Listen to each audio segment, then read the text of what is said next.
Welcome to Bob Larson Live, a very unique show for you tonight.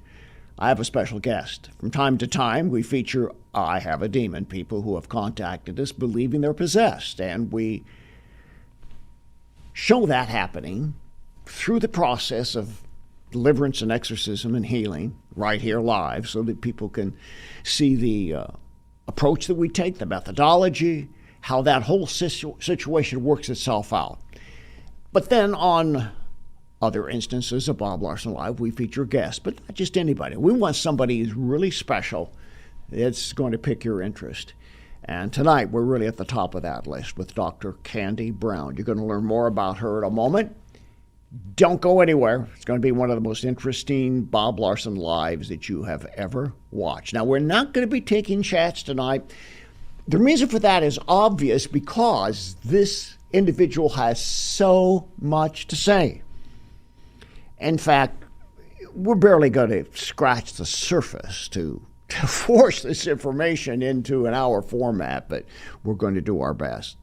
The topic: can alternative medicine kill you? For several decades, the Western world has been undergoing a fundamental shift from science-based allopathic medicine to so-called alternative medicine. It's taken over a huge part of people's lives in their search for physical healing, from yoga to acupuncture, mindful meditation to homeopathy. The real question isn't whether such approaches to healthcare can give temporary relief, but whether it can kill you.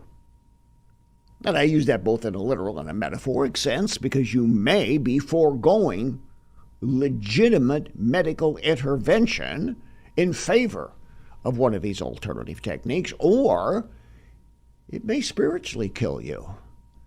We're going to be talking to Dr. Candy Brown, Professor of Religious Studies at Indiana University. We're going to get some answers. So remember, we're not taking chats tonight, but feel free to chat with each other. And as always, like and share. This is the type of information you're not going to get access to in this kind of format anywhere. It's a wonderful, unique opportunity. So please text somebody now. Get in touch with them. Call them. Do whatever you need to do. Say, you've got to watch Bob Larson Live tonight. And if you are not a member of our members-only channel, Spiritual Warfare Training Channel, why don't you sign up now at the commander level, the highest level, for just $19.99 a month? You get 132 videos as of the month of July. And of course, that's always constantly expanding. And as always, subscribe and hit that notification bell. For example, this last Monday, we did a special extended vlog on the subject of the truth behind the Highland Park shooting. And we uncovered information that the mainstream press basically didn't tell you about in terms of this woman's involvement, and it plays into what we're talking about tonight. The mother, who was into shamanistic healing, Ayurvedic medicine, various forms of energy therapies, and I believe that opened the door to demonization in her life and her son, which is only one of many complications in that very dysfunctional family. But the point is, if you're subscribed, then you get a notice when we do something like that on the spur of the moment, and that is so critically important. Tonight, alternative medicine. A lot of you don't know what that is, but you're going to get an introduction to it. I love to read. You might be interested. What does an exorcist read? What does Bob Larson read? Well, of course, I read the Bible. I read theological books. I'm particularly fond the Church Fathers and classic theological works. I love Augustine, Aquinas, and reading people like that. But I also read some contemporary things. And my oldest daughter, who is in the final year of medical school, is obviously interested in medicine. And so she sends me books. I was going to be a doctor at one point, but I did not continue on beyond the pre-med and went into full-time ministry. So I have a great interest in medicine, and my daughter has given me a couple of interesting books. Like last Christmas, she gave me this book, Quackery, A Brief History of the Worst Ways to Cure Anything. Now, I'm not going to read this book to you, but just let me read a little bit from the foreword here. Humbug, charlatan, quack, con artist, swindler, trickster. For a long time, words like these were used to describe those who preyed on our fear of death and sickness by peddling wares that didn't work or hurt or sometimes killed us. Weasel nuts as a contraceptive, bloodletting to help cure blood loss, and burning hot irons to fix the lovelorn. We were willing to ingest cadavers, subject ourselves to boiling oil, and endure experimental treatments involving way too many leeches, all in the name of survival. Fascinating book. A brief history of the worst ways to cure anything. And another book that she gave me, which I've been working my way through, is this. The spine says it. The Butchering Art. Now, my oldest daughter is interested in surgery, and that looks like the area of residency that she's going to go into. But this book talks about the beginning of surgery in the world. And I'm just going to read you a quote from here, and this all has something to do with what we're going to be talking about tonight. Mortality rates among medical students and young doctors were high in England. Between 1843 and 1859, 41 young men died after contracting fatal infections at St. Bartholomew's Hospital before even qualifying as doctors. And what this book points out is that some of the things that people did were actually killing people. The use of nerve tonics, as they were called, were advocated by adherents of the prevalent medical orthodoxy at the time known as allopathy, which has a very different meaning now than it originally did. It originally meant other than disease. Now it means the scientific method. In short, the theory held that the best way to treat a disease was to produce the somatic condition opposite of the pathological state in question. With a fever, for example, one had to cool the body down. With disorders of the mind, one had to restore strength and firmness to the patient's frayed nerves. The best thing that can be said about Victorian hospitals is that they were a slight improvement over their predecessors. That's hardly a ringing endorsement when one considers that a hospital's chief bug catcher, whose job it was to rid the mattresses of lice, was paid more than its surgeons. We've come a long way, baby. And I've been interested in this area of alternative healing for a very long time. Of the 40-plus books which I've written, this is a book out of print now. You can't get it. This is a hardbound edition of Straight Answers on the New Age. Now, this book was published by Nelson Publishers back in 1989. And as a preface to what we're going to talk about, this is what I was talking about. 1989. That's about 30-plus years ago.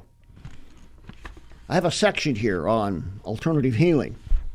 And the topics that I covered: acupuncture, therapeutic touch, music therapy, psychic surgery, self-healing, prevention, imagery, nutrition, bodywork, macrobiotics, homeopathy, reflexology, polarity therapy, naturopathy, Rolfing chromotherapy, ergonomy, herbology, and Ayurvedic medicine. And that's just a few things. And this is what I was talking about 30-plus years ago.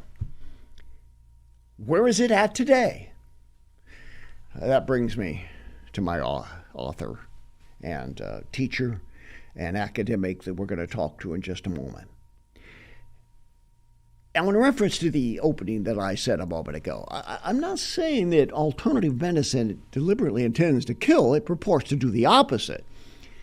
But can some of these approaches to health and healing impede physical well-being, or perhaps accelerate unintentionally a deterioration in health due to an incorrect diagnosis of medical conditions and cures? My guest has written many, many books, and I have a couple of them here with me. One of them is called Testing Prayer, which is an anthology of Pentecostal charismatic healing and other modern ways of approaching this from a biblical standpoint. But this is written from an academic perspective, and my guest had this book published by Harvard University Press. So we're talking a serious book about the scientific validity of spiritual healing, but we'll perhaps get into more of that in a moment. The book we're going to talk about tonight, though, is this book, The Healing Gods, which is published by Oxford Press. Well, my point is that these are legitimate publishing companies of the academic community, in keeping commensurate with the credentials of my guest tonight. Dr. Candy Brown, which I'll welcome in just a moment, is Professor of Religious Studies. Go ahead and pull the screen there if you would, please.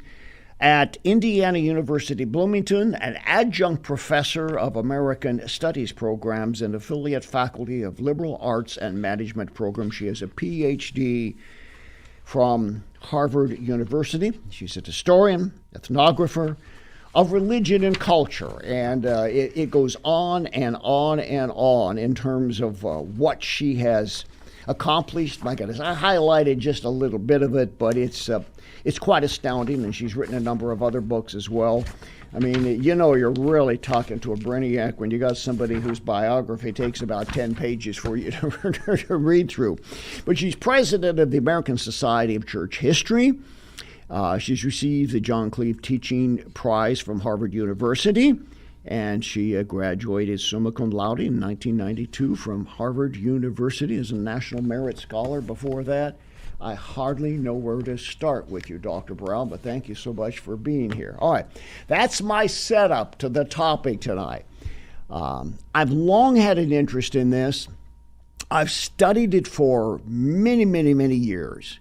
And the basic question I want us to get into tonight is there an intentional or happenstance shift from fact and research-based medicine, which is rooted in sound academics, in favor of a more philosophical and spiritual approach to health and healing? And in short, is the medical field in danger of getting seduced by metaphysical approaches of diagnosis, and that affects the remedies for the body and the mind? That's a pretty deep thought, but I know that you can handle it, and I'm really anxious to get started with you. So thank you so much for joining us. It is such an honor to have you.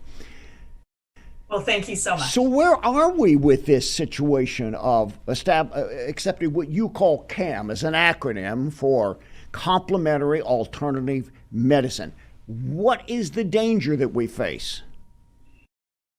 Well, I mean, historically, there's been quite a process. And if you kind of just look at the last couple hundred years in the United States, because you could give a much longer history of this. But if you go back to, say, the early 19th century, medicine was really just kind of getting its footing. And so some of the kinds of treatments you were just kind of referencing in your introductory remarks, doctors really often would do more harm than good when they were trying to treat patients. And so you give people mercury to try and help them, for example. And so even in the 19th century, there were a lot of people who just really didn't want to have anything to do with that kind of medicine. And probably they were better off in some cases with doing something else, or just not getting treatment. And so but then the medical profession kind of became more advanced as we got into the early 20th century. And people became more comfortable with medicine. But then we really get to another kind of watershed around the 1960s, when there was just a lot of popular unrest with a lot of the institutions of America. And so kind of people old enough to have lived through these years. I mean, this is the era of the counterculture and protests against the Vietnam War. And you start to get more kind of familiarity with other cultures and parts of the world, with increased immigration. So this was, again, kind of a period of real experimentation with alternative approaches to healthcare. But even in, say, the 1960s or so, for the most part, conventional medical doctors found this kind of increased interest in alternatives as highly suspect. I mean, thus that language of quackery, for instance. And Christians, for the most part, were very concerned about the spiritual foundations of these practices. But once we move forward towards the end of the 20th century, these practices that had been seen as antithetical to either medicine or to Christianity really did start entering into the mainstream. And so this now, the era that we're in, is what sometimes gets referred to as a kind of postmodern Well, one of era, the an era where experience really is the standard. one of the points that you make in the book, The Healing Gods, which I highly recommend that everybody read. I don't know that I have ever read a book where I have marked it up so much. I mean, I've got everything underlined and starred here because it's so important, is that the people who would be most expected to find some of these modalities offensive or metaphysically dangerous, in fact, are the groups of people who have been most highly acceptive of these things, such as the evangelical or the more fundamentalist community of Christians. Why is that? Well, I think it's a dissatisfaction with what they're getting from their own traditions. And I mean, so I started researching this topic actually when I was in the middle of doing the former project that you referenced briefly, studying Pentecostal prayer for healing. And as people were telling me about their experiences praying for healing, they started volunteering information about their chiropractors and insisting to me that their chiropractors were Christian and they loved them. And they felt no need to tell me this about their medical doctors. But there was something that they felt that they were getting in terms of time and attention and listening that they were neither getting from the medical doctors nor from their churches. And that's kind of, it's that longing for this kind of spiritual connection. And then for those who are coming at this from a biblically based perspective, there's then that sense of, well, I need to find a way to justify this in terms of that it's okay for me to be involved in this practice from a biblical kind of point of view. Well, you know, but I've talked to so many Christians, and I know there is legitimate, manipulative chiropractic that has a musculoskeletal aspect to it. But then I ask them questions like, you know, did your chiropractor recommend acupuncture? Did he talk about subluxation? Did he talk about innate intelligence? And some of them will say, no, he didn't. Others will say, well, yeah, he did, but I wasn't sure what it meant, but I felt better. And I don't think they understand there's a metaphysical mindset in those terms and what it means in terms of the worldview of the practitioner. Yeah, well, and this, I think, really the driving question that people come at healthcare with, for the most part, is this going to work? Am I going to feel better? Like, is it effective? But what people aren't as quick to ask is, well, why is it supposed to work? What is the premise or the rationale behind this? And so to take that example of chiropractic, the person who kind of discovered this profession, Daniel David Palmer, at the end of the 19th century, he said he got the idea from having spiritual communications with a physician who was dead. Have you ever seen his house in East Moline, Illinois? I have. I've heard descriptions of it. Oh, I've been there. That is one weird place. But what they will say though is we don't follow that anymore. That's the founding. So how important are the roots?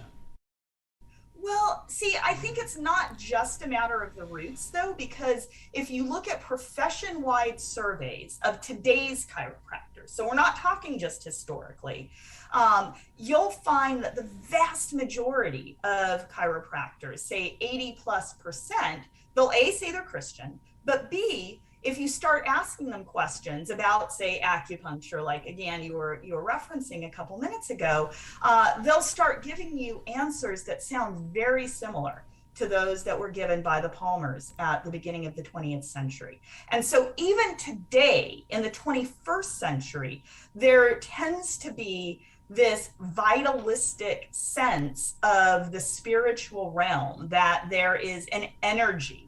And thus this term innate intelligence, which sometimes gets used, sometimes that's obscured a bit, sometimes intentionally, sometimes not. But it's the sense that there's this energy that's impersonal that flows through the universe into the human body. And so the adjustment is not just a mechanical adjustment, but it's an opening up of this flow of innate intelligence or vital energy. And so, yes, there are some chiropractors who are purely focused on the mechanical, but that's actually a tiny percentage of the profession. It's maybe say 50,000 or maybe like 5,000 out of like 60,000. You know, as you know, there are many of these disciplines that we're going to be talking about, and they use various terminology and metaphysical concepts, but they do their best to try and distance themselves from the spiritual meaning of all of that. And some of that, as you know, is to get a government grant or get it into the scholastic system. But it's also to further what they do in terms of marketing. My question is, how far does one have to distance from the prana, the mana, the ki, the whatever that is part of this whole concept, so that it's so extant that it's no longer connected to the root? Or is it always connected to the root? See, I think you have to ask the question, what's left when you remove the kind of the rationale for the practice? And so I think that it's hard to kind of really preserve something that's going to be an effective practice that's not grounded in the theory that provides the rationale for that. And I mean, that's where kind of both founders and today's leaders in a profession such as chiropractic says you can't do it without having that connection. And you could say the same thing about something like yoga, for example, where the people who have been the leading gurus and teachers of yoga will say, no, it's not physical. And if you think that it's just about doing the exercises, they're actually not going to give you the benefit that kind of we, the promoters of yoga, are claiming. You're just not going to get anything. It's not really yoga anymore. But one of the points that you make in your book, I'm sorry if I interrupt you from time to time. There's just so many places I want to go here. I'm so excited to be talking to you. I want to get all these thoughts out to people. One of the points that you make, though, is that when people do these things, there has to be some, I guess I would call it a sense of denial about the roots and a lack of understanding cross-culturally, particularly people who've just been raised in America, never been outside of America. I've been to India many times, all over Asia, the Far East. So you see it there in its true element being practiced, all these different things, whether it's mindful meditations, Zen, or whatever. And you see it where it works as they intend for it to work within that theological framework. But Americans don't see it that way. They think it can be extracted. And the real question is for that, let's say there's an evangelical Christian who's starting to do this kind of thing, can they extract it from its roots and redefine it? Well, there's a lot of effort to try and do exactly that. So, I mean, if we take the yoga example again, so you end up having things called holy yoga or Christoga, for example. But if you start like actually asking some questions of the people who are kind of branding and marketing this kind of practice, they start sounding awfully much like the practice they say that they're distancing themselves from. So you start getting the same language of chakras and energy currents. And so it blurs very easily into those more metaphysical kinds of concepts. And one of the things that I found really interesting is if you look at sociological research on people who participate in what are marketed as the completely secular versions of practices, ranging from mindfulness to acupuncture to yoga, you'll find that over time, the more metaphysical beliefs actually get stronger. And so people who start off thinking this is just something I want to do to feel good and stretch physically, their theology actually changes. Really? And sometimes their religious affiliation changes. But whether or not they change where they go to church, their beliefs and their values shift.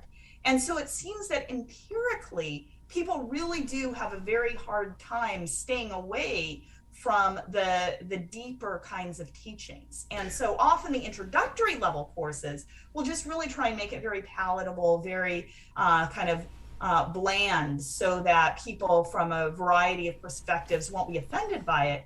But then once you start getting more deeply involved, then the kind of more advanced teachings come into play. And those do just really across a variety of practices tend to point back to those original more spiritual. When I first went in the ministry, I've told this story before. I remember speaking in a church many years ago. And at that time, the Beatles were up in India meditating with Maharishi.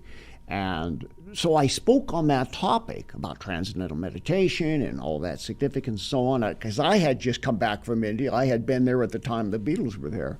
And I'll never forget that the pastor took me aside afterwards and just absolutely berated me.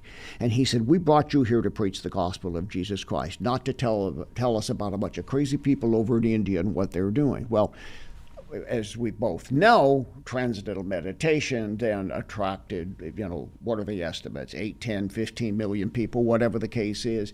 It invaded our public institutions, it invaded our prisons, it got government grants, and it became a major belief system.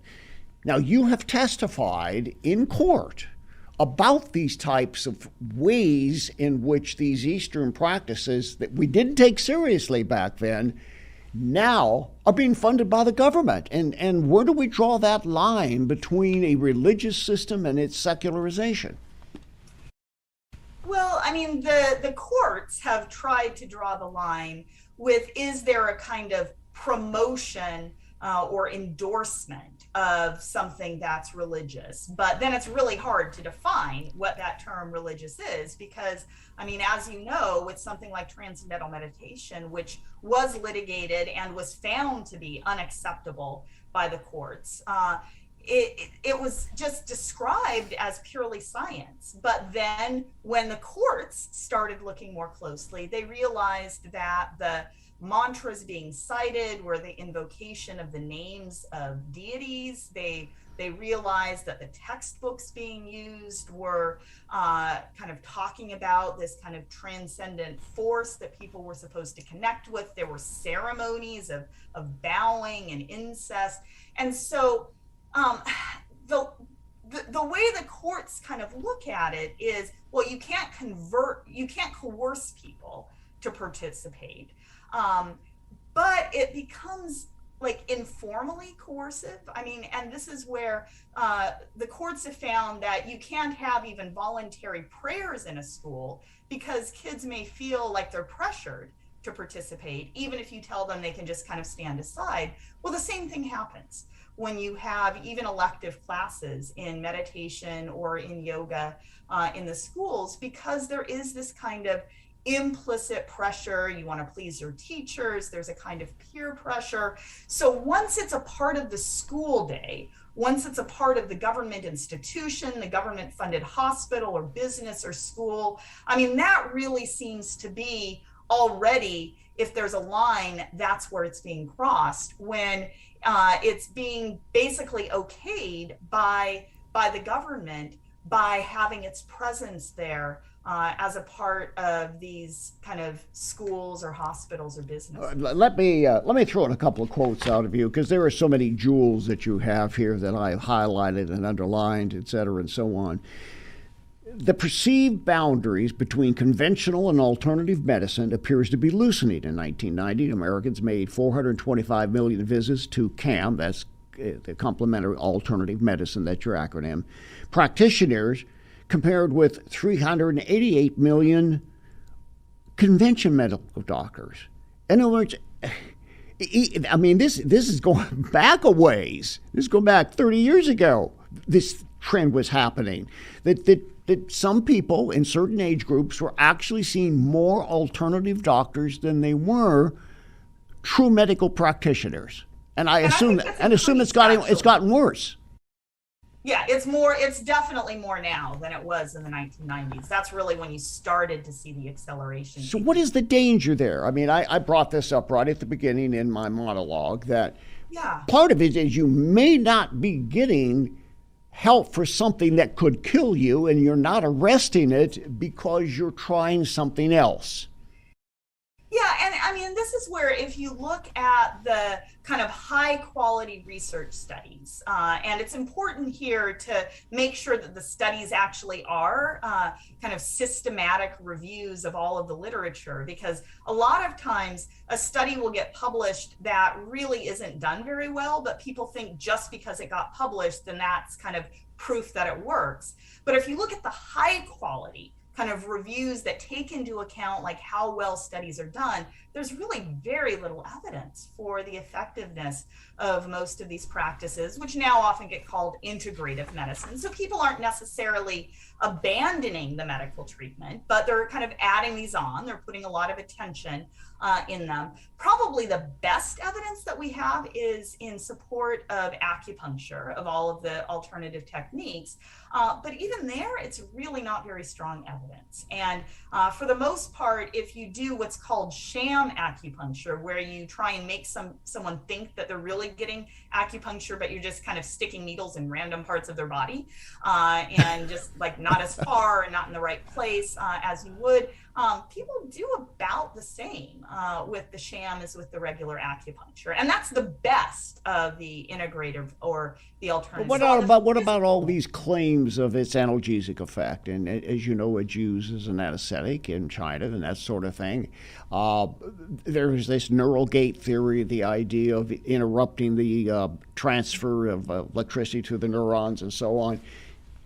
Any credibility to any of that? Because they're working very hard to prove it.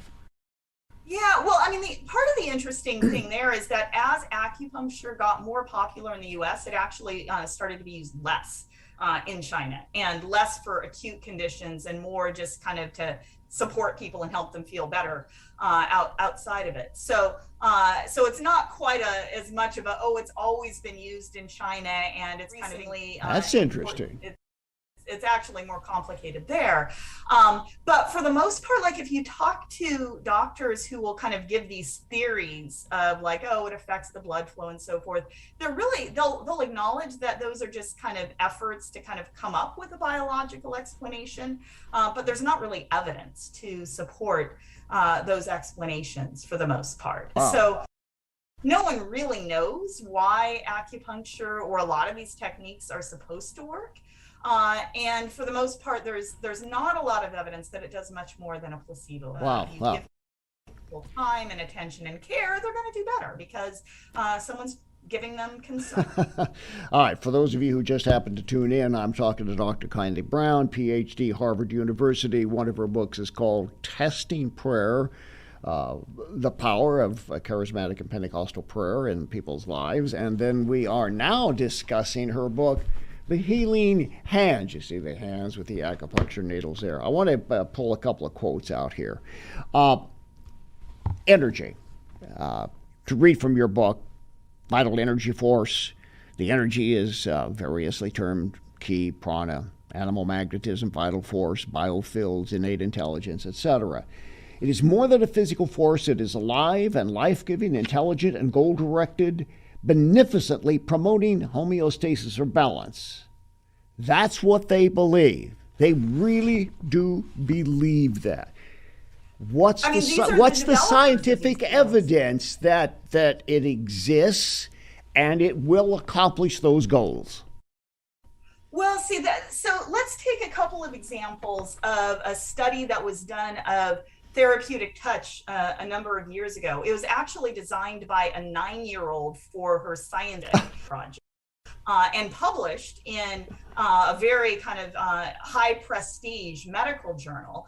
And the basic finding was the practitioners couldn't actually tell if there was an energy force or not. And I mean, it was a really simple, elegant kind of experimental design where you put like your hands above like what are supposed to be hands, and can you feel the energy? Well, there was just within the last like couple of months another study that was done of Reiki healing that was modeled on that earlier study by professional scholars who really wanted to find the energy. So they talked to like the best Reiki practitioners around the country. They're like, and basically they found the exact same result, that for the experts, the Reiki masters, they had a no better chance of detecting whether there was an actual kind of hand underneath them than just random chance.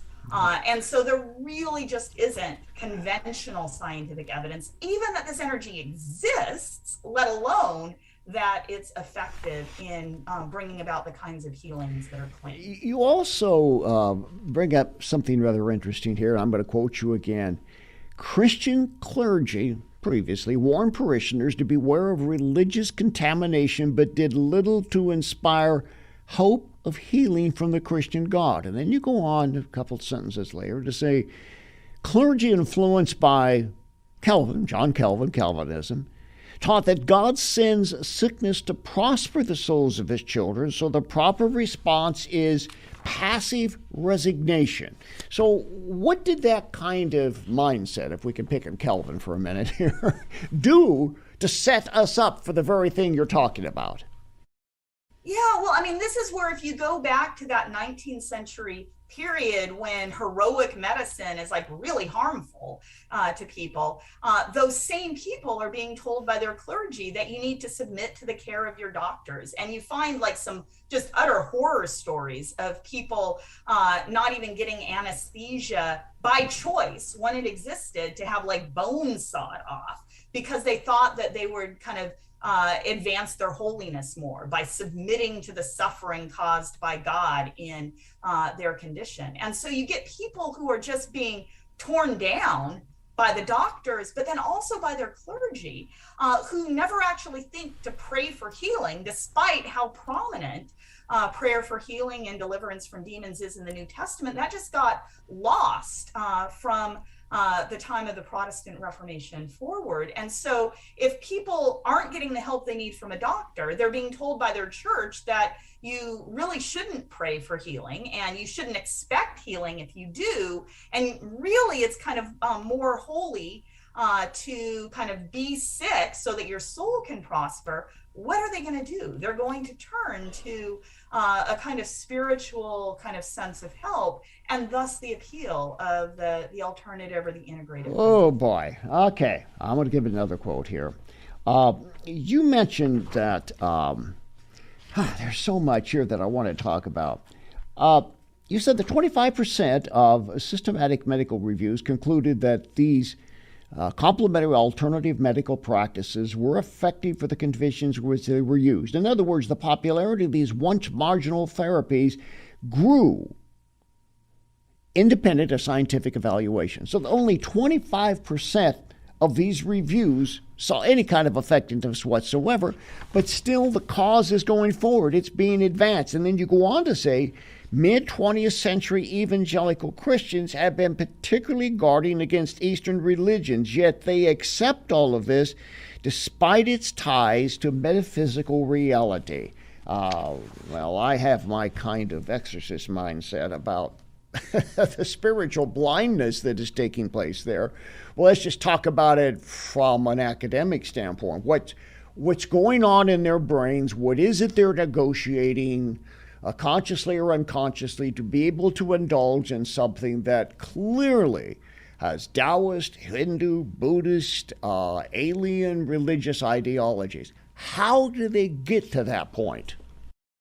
Yeah, well, so a lot of times evangelicals or kind of Bible-based Christians would often use what they call like roots and fruits tests, right? And so are the roots Christian? Well, if not, then we need to really focus on what are the fruits like. And the fruit that gets focused on is does your health improve? And it's this very pragmatic kind of text that really kind of backs away from that biblical question. And the kind of logic that gets employed is it's kind of like ingredients in a recipe. And we'll just like substitute in Christian ingredients instead of the ingredients that come from other religions. Or it's like substituting the contents in the container. And so the container is the practice. And so you just kind of take out one set of contents and put in another. And thus, so you get to something like, say, yoga, and you just add on Bible verses. And instead of talking about a sun salutation, so bowing down to the sun god Surya, you say, well, it's the sun, S-O-N, Jesus, that you're bowing to instead of the sun up in the sky. Or instead of breathing in prana, which is this kind of impersonal vital energy, you're just breathing in the Holy Spirit. And so it's this kind of substitution of Christian concepts and language, and especially adding a lot of Bible verses. So like you might say for the chiropractor, it's like kind of like you should be upright before God, and well, a chiropractor helps you stand upright. So therefore, kind of chiropractic is righteous and it's upright. So it's that's the kind of logic, and often what it's motivated by is, well, we want to do this practice, and so we want to find a way to make it compatible with biblical teaching, since the Bible doesn't have like these practices by name in its pages. It's easier to kind of say, well, we can use biblical language to then kind of wrap it into kind of the kind of set of resources used by the church. Okay, the argument that a lot of people, Christians and people of faith, give about indulging in things that may be antithetical to their religious tradition is intentionality. Well, if my intention is right, I don't have bad motives and do this, I can take whatever, I can redefine it in my own framework, and therefore I'm going to be okay. But again, I would say sometimes there's obviously, in my perspective, a spiritual risk, but there's a health risk that some of them are taking. And how do you convince people that they need to get scientifically based advice on their health care? How do you get that across to them? Well, I mean, I think you can, like, if people are open to actually reading the scientific literature. I mean, it's pretty clear from the high level systematic reviews that the support is just not there. But the problem is, if you don't know how to read scientific literature, it can be easy to kind of be. You can read this book. Read this book. But I mean, the thing with intentions, right? Like, there's a couple different aspects to this. It's a very kind of Protestant point of view that it's just what you kind of believe in your heart, speak with your mouth, right? I mean, that's very kind of biblical, evangelical. That's what it means to be a Christian. But that doesn't really reflect an understanding of how kind of other religions of the world kind of think about what a practice is or means. And so back to the yoga poses, the posture is the prayer.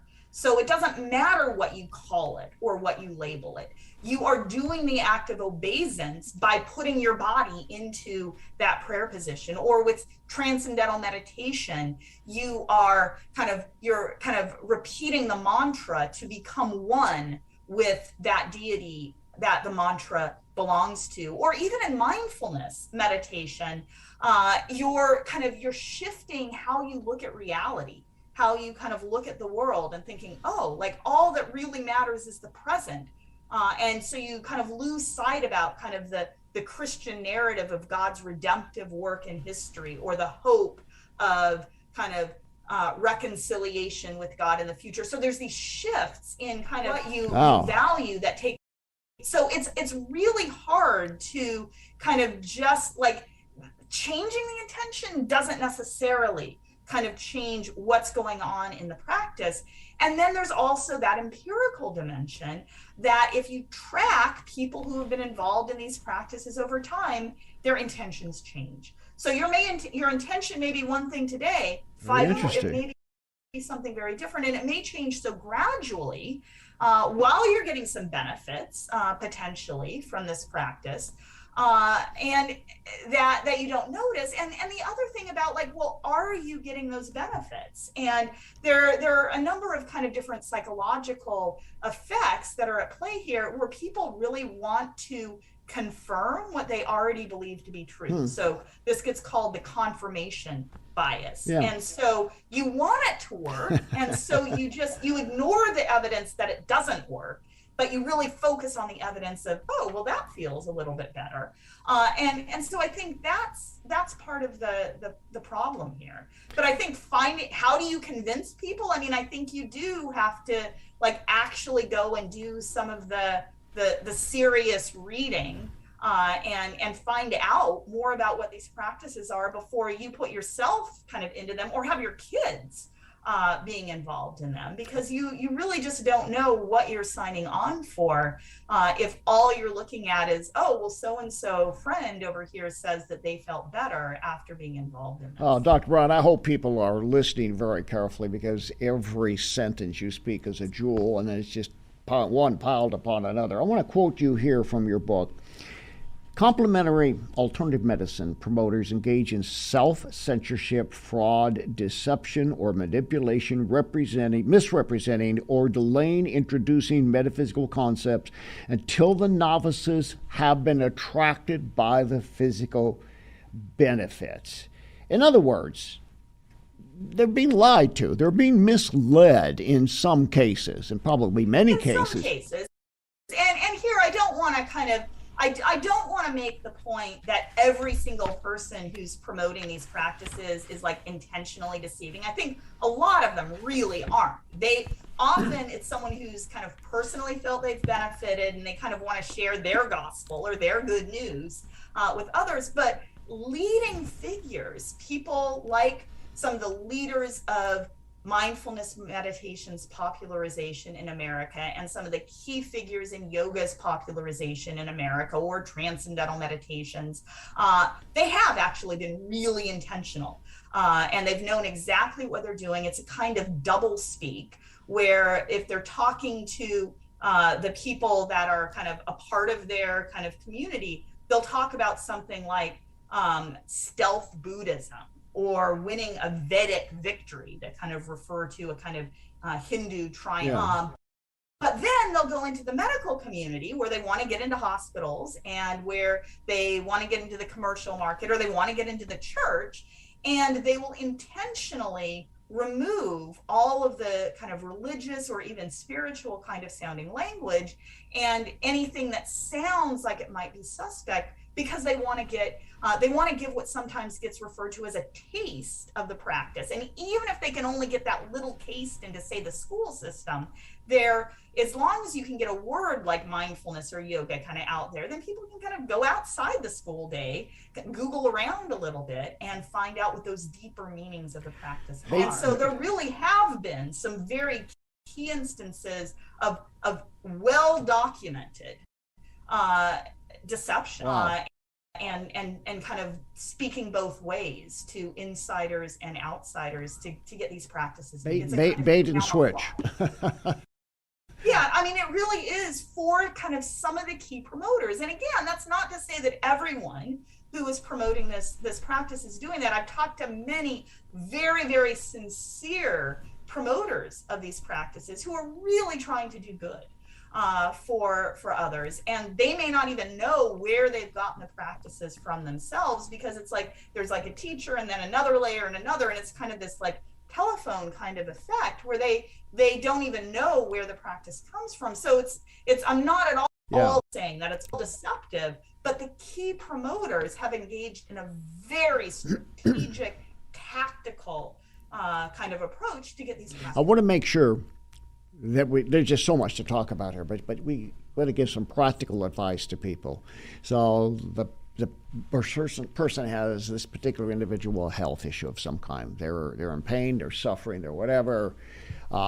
They've gone through all these tests. They've asked their medical doctor, and he shakes his head. He says, I'm not really sure what to do. I'll refer you to somebody, and then they refer them to somebody. And people get on this treadmill, and it's very, very frustrating to them. And one of these alternative practices comes along. It's all encompassing. It's going to treat the whole person holistically, and it's going to put the microcosm of the body back with the macrocosm of the universe, so the energies can flow through the meridians, etc., and so on. And it really sounds good. What are concepts, buzzwords, things that they might look out for that would cause them to take a step back and say, I'm not so sure I want to go down that road? Yeah, so you might start with the question, why is it supposed to work? Not just, is it supposed to work?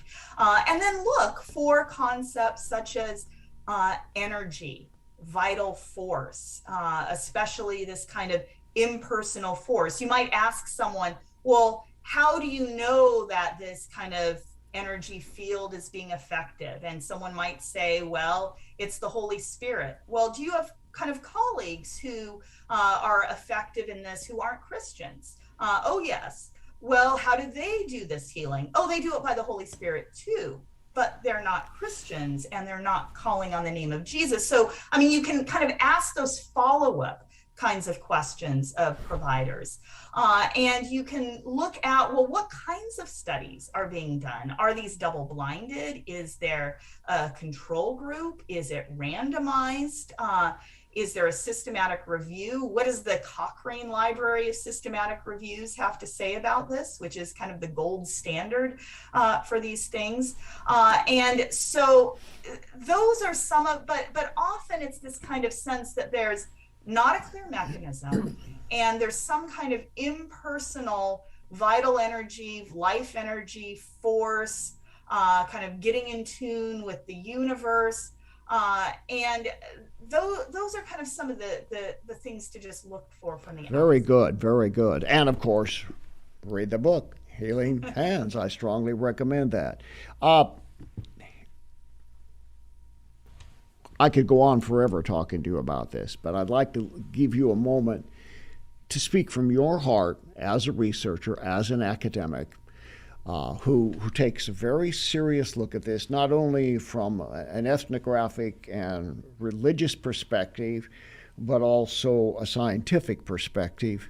What is your basic message out of everything that we've said to the person who is watching?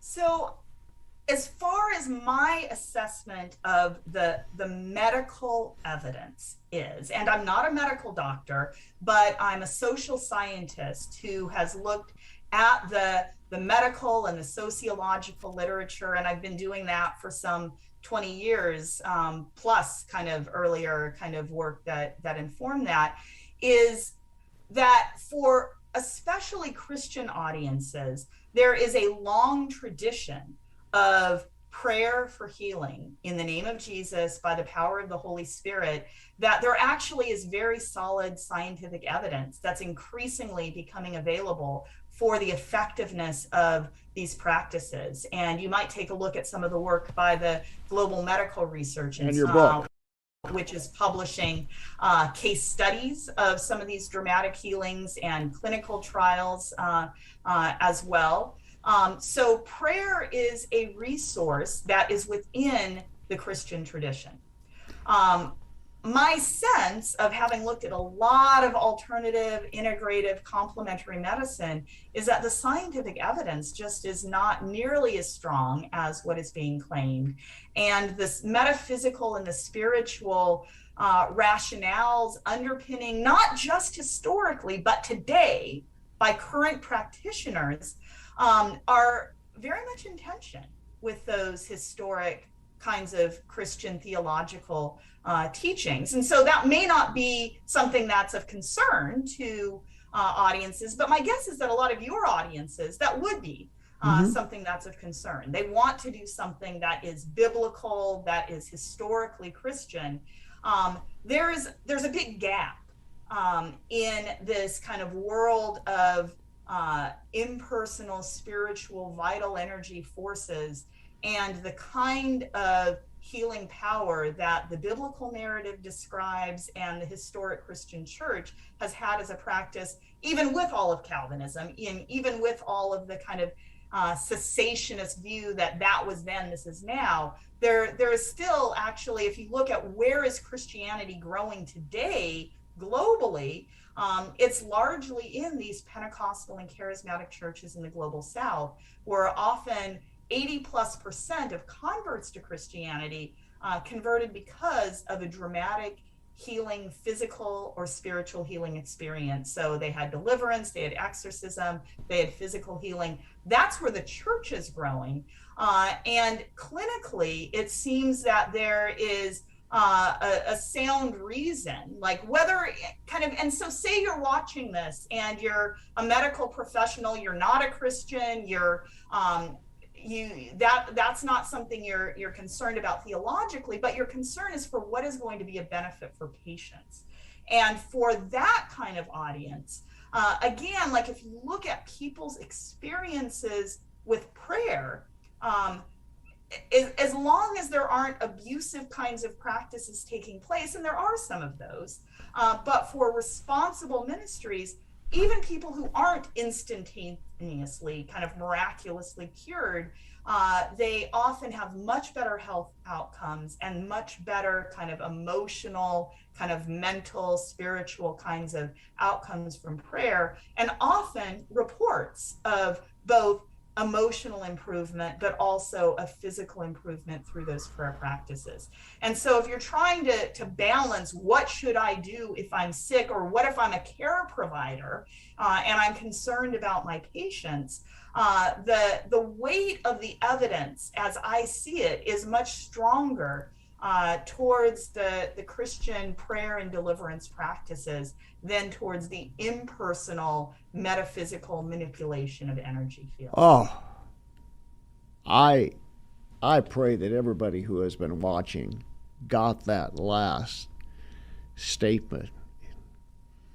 Thank you. You are a gift to people of faith everywhere who are concerned about these types of things, and to those who have been awakened, jolted perhaps by what they've heard in the last hour. And I pray that you will continue in your academic career to have great blessing and opportunity to continue this kind of research and provide a reasoned voice in the midst of an awful lot of spiritual, medical, scientific confusion in our age. Thank you so much for joining us. Well, thank you so much for having me. It was my pleasure. Stay right there. Off camera, I'm going to have a word with you in a moment. I just want to say a word to those who are watching. I encourage you so much to get her books. Her book on healing is simply called Testing Prayer. And what we have focused on complementary and alternative medicine tonight, particularly for those of you who are involved in these types of things and say, whoa, what have I got myself into? The Healing Gods is a great book. And thank you so much for your support of this ministry, making moments like this and messages like this and opportunities like this possible for the Christian community. It doesn't just happen. A lot goes into making it happen.